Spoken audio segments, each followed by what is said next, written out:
Have you ever tried to influence a customer's buying decision? Of course you have, right? It's something that all salespeople have at least tried to do. But most salespeople fail when they're trying to influence others because they make this one huge mistake. And in this video, I'm going to share what that mistake is and how to fix it, so stay tuned.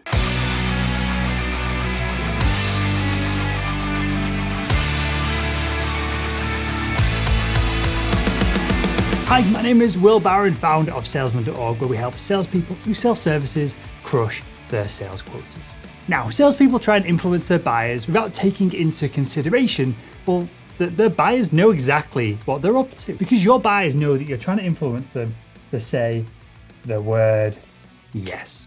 Of course, they're not stupid, right? Now, the issue is that if the buyer avoids saying yes, if they avoid saying it for long enough, and then you keep trying to push them towards it over and over and over again, then the buyer eventually reaches a point of no return where the conversation falls completely apart. And let me show you what I mean. So if I draw this out, we have a chart here, we're going to have influence on that axis, and we're going to have time spent by the buyer basically avoiding the word yes on this side of the equation. Now, as you try and influence your buyer, you're influencing them, and the time you're spending influencing them goes up and up and up and up. Eventually, you reach a certain point, which we're going to call the point of no return, where your ability to influence and the chance of your buyer saying yes drops dramatically straight out of the bottom of this chart. Because at this point, the point of no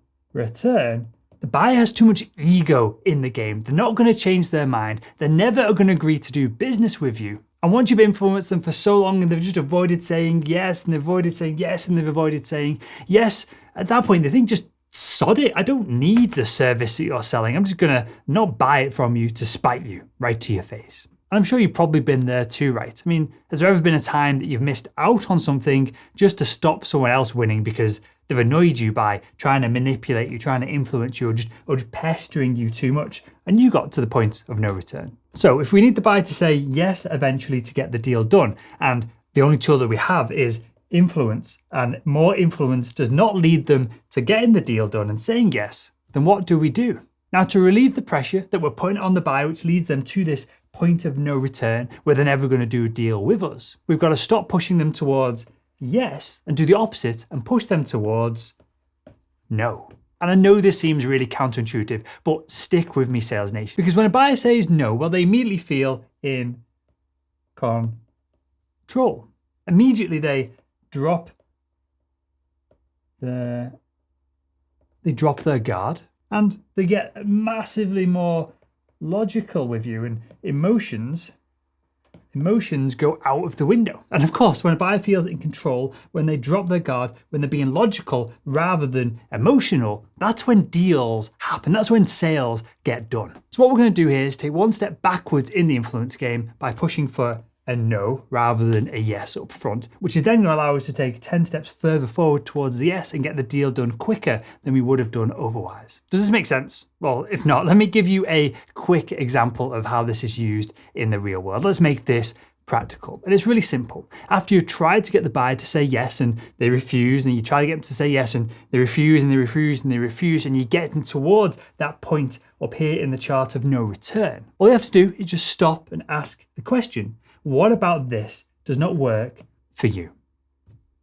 That's it. Just ask that one simple question. This allows the buyer to stop in a moment to take a breath. It allows them to drop their guard and feel in control. Ticking all the boxes here. It allows them to get logical. It allows them to get rid of emotion out of the conversation. It allows them to tell you what you're doing wrong with your sales process. That is right. That's how incredible this is. The buyer is going to coach you on what you need to do to get the deal done. It's pretty cool, right? Now, I put this video together because I actually used this technique of asking, what about this does not work for you, to progress a sale on a call just a few days ago. So I was on the phone with a corporate buyer, and they're looking to purchase about 150 seats in our sales training program over at salesman.org for their team. So this is 100 plus grand. It's a nice little deal for me. And so clearly I was keen to make it happen, right? So I was on the phone with this fella, and About 15 minutes into the sales call, I could feel that he was just constantly pushing back against everything I said. And every time I tried to move towards a close and influence the buyer, he would just push back. And something was going on here. He had all the contracts, and all I was trying to do was get him to sign the contracts so that we could start providing a service for his sales team. So I took a step back, and his name's Amit. I was like, hey, Amit, right, let's just pause here for a moment. You reached out to me. You reached out to me, mate, because you want me to train your team. So what about the contracts that I've sent over doesn't work for you?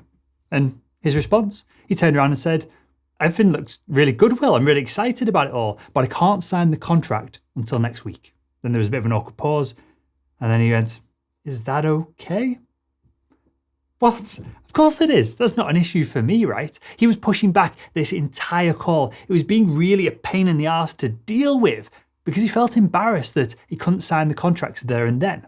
Now, for me to stop pushing towards the yes, all he had to do was tell me that, right? Of course, signing the contracts in a few days is not a big deal for me on a deal size of 100 grand for our business. But because I didn't know this and I kept pushing forward to try and influence him to say yes, well, I hadn't given him the opportunity to explain this issue. So there we have it. Hopefully that was a nice, quick, easy sales tip for you. If you're getting nowhere, the cliff notes here, if you're getting nowhere with a buyer and you think that you're getting towards the point of no return on the chart where they're just going to say no and not do a business with you out of spite, then just ask the very simple question, what about this doesn't work for you? Then sit back and really listen to the buyer's answer. So if you enjoyed this video, make sure to give it a thumbs up and make sure to click one of the videos that's on the screen right now to continue your sales education.